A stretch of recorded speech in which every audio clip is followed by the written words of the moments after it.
आता आपण ह्या छोट्या माशाच्या तुकड्याचा रस्सा करायचा आहे. तर त्यासाठी मी 1 चमचा कांदा लसूण मसाला घेतला आहे, अर्धा चमचा धनेपूड, अर्धा चमचा जिरेपूड, अर्धा चमचा हळद, मीठ चवीनुसार घेतले. आणि हा मसाला जो घेतला आहे तो नेहमीप्रमाणे कांदा लसूण कोथिंबीर आलं तीळ जिरं सगळं भाजून मसाला तयार करून ठेवला आहे. तो आता मी घालणार आहे माशाला.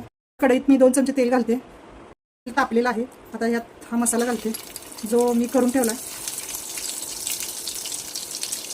असा मसाला करून ठेवला की कधीही आपल्याला वापर करता येते त्याचा.